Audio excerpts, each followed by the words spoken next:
السلام علیکم، کیسے ہیں آپ سب؟ یقیناً ٹھیک ہوں گے۔ آج کی ویڈیو میں ہم بات کریں گے کائی قبیلے کے سردار، خلافت عثمانیہ کی بنیاد رکھنے والے کے والد ارطغرل کے بارے میں، لیکن اس سے پہلے ہم بات کریں گے اوس خان کے بارے میں کہ وہ کون تھے۔ تو چلیے ویڈیو شروع کرتے ہیں۔ یہ ان دنوں کی بات ہے جب ترک پہاڑوں پر رہا کرتے تھے اور پھر ترک کارخان کے ہاں ایک عظیم بہادر اوس خان کی پیدائش ہوئی۔ انہوں نے صرف ایک دفعہ اپنی ماں کا دودھ پیا اور پھر لاکھ کوششوں کے باوجود بھی انہوں نے کبھی اس خواہش کا اظہار نہیں کیا۔ وہ کچا گوشت اور گھوڑی کا دودھ پیا کرتے تھے اور 40 دنوں میں بڑے ہو کر انہوں نے بولنا شروع کر دیا تھا۔ پھر کئی برس گزر گئے اور وہ دوستوں کے لیے محبت اور دشمنوں کے لیے دشمن بن گئے، اور پھر کچھ اور وقت بعد ان کا نام پوری دنیا میں گونجنے لگا۔ ان کے 6 بیٹے تھے: سورج، چاند، ستارہ، آسمان، پہاڑ اور سمندر۔ یہ ان کے بیٹوں کے نام کے مطلب ہے۔ اور پھر ان کی اولادیں 24 قبیلوں میں بٹ کر پوری دنیا میں پھیل گئی، اور ان 24 قبیلوں میں سے ایک کائی قبیلہ بھی تھا۔ کائی قبیلے کے سردار سلیمان شاہ تھے، اور ان کی وفات کے بعد ان کا بیٹا ارطغرل ان کا جانشین مقرر ہوا۔ ان کا تعلق ایک ترکمانی قبیلے سے تھا جو 7ویں صدی ہجری کو کردستان میں آباد تھا، اور ان کا پیشہ چرواہا تھا۔ چنگیز خان کی قیادت میں جب منگولیوں نے مشرقی علاقوں پر حملے کیے تو سلیمان شاہ اپنے قبیلے کے ساتھ ہجرت کر کے کردستان سے اناطولیہ کے علاقوں میں آ بسے اور اخلاط کے شہر کو اپنا ٹھکانہ بنایا۔ سلیمان شاہ کی وفات کے بعد ان کا بیٹا ارطغرل ان کی جگہ جانشین مقرر ہوا۔ ارطغرل اناطولیہ سے شمال مغرب کی طرف مسلسل بڑھتا رہا۔ اس کے ساتھ تقریباً 100 خاندان اور 400 سے زائد شہسوار تھے۔ ارطغرل جب اپنے قبیلے کو لے کر منگولیوں کے خطرے سے بچنے کے لیے بھاگا تھا تو اس کی تعداد 400 خاندانوں سے زائد نہیں تھی۔ راستے میں ایک مقام پر شور بلند ہوا۔ ارطغرل جب قریب پہنچا تو دیکھا کہ مسلمانوں اور نصرانیوں کے درمیان جنگ کا میدان گرم ہے اور عیسائی مسلمانوں کو پیچھے دھکیل رہے ہیں۔ ارطغرل کے پاس اس کے علاوہ اور کوئی چارہ نہیں تھا کہ وہ پوری شجاعت اور بہادری کے ساتھ آگے بڑھے اور اپنے ہم مذہب اور ہم عقیدہ بھائیوں کو اس مشکل سے نکالے۔ ارطغرل نے اس زور سے حملہ کیا کہ نصرانیوں کے پاؤں اکھڑ گئے، اور اس کی پیش قدمی مسلم لشکر کی فتح کا سبب بن گئی۔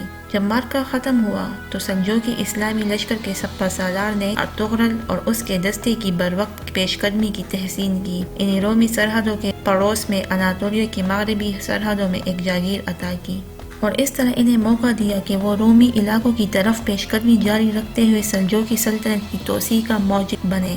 سلجوقیوں کو ارطغرل اور اس کے قبیلے کی صورت میں ایک طاقتور حلیف مل گیا جس نے رومیوں کے خلاف جہاد میں ان کا پورا ساتھ دیا۔ اس ابھرتی ہوئی سلطنت اور روم کے درمیان ایک گہرا تعلق پیدا ہو گیا جس کا سبب رومی تھے، جو ان کے مشترکہ دشمن تھے اور عقیدہ و مذہب میں دونوں کے مخالف تھے۔ کم ہی عرصے میں ارطغرل کی بہادری سے ہر کوئی متاثر ہو گیا۔ کچھ وقت بعد سوغد شہر بھی ارطغرل کو اس وقت کے سلطان علاء الدین نے دے دیا۔ پے در پے کامیابیوں کی وجہ سے بہت سارے ترک قبیلے ارطغرل کے ساتھ مل گئے اور انہیں اپنے سربراہ کے طور پر قبول کر لیا۔ ارطغرل کی طاقت روز بروز بڑھتی گئی۔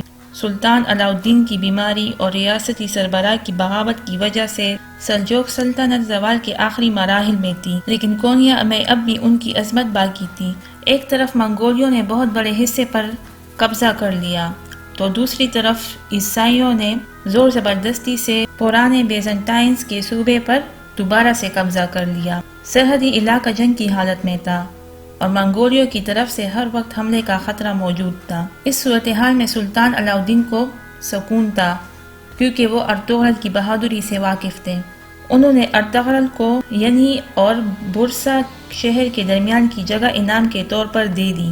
جب ارطغرل نے منگولیوں اور بیزنٹائن کے فوجیوں کو شکست دی تو انہوں نے وہ شہر ارطغرل کو دے دیا اور اس کا نام سلطانونی رکھا۔ انہوں نے ارطغرل کو اپنی فوجیوں کا کمانڈر بنایا۔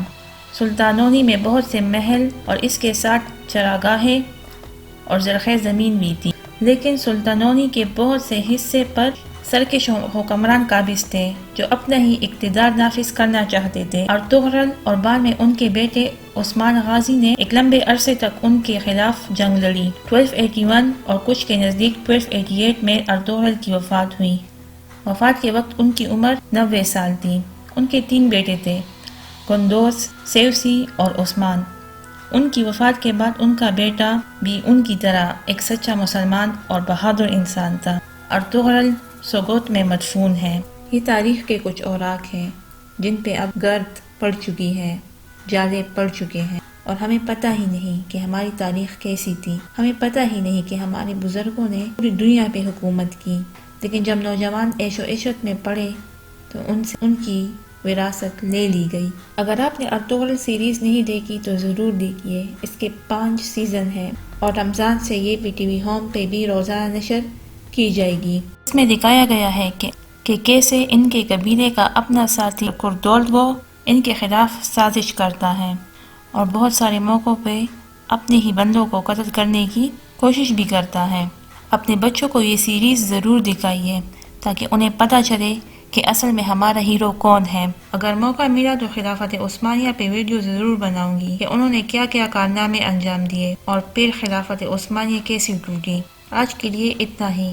اگر ویڈیو اچھی لگی ہو تو لائک ضرور کیجیے گا اور سبسکرائب کا بٹن دبانا مت بھولیے گا۔ تب تک کے لیے اللہ حافظ۔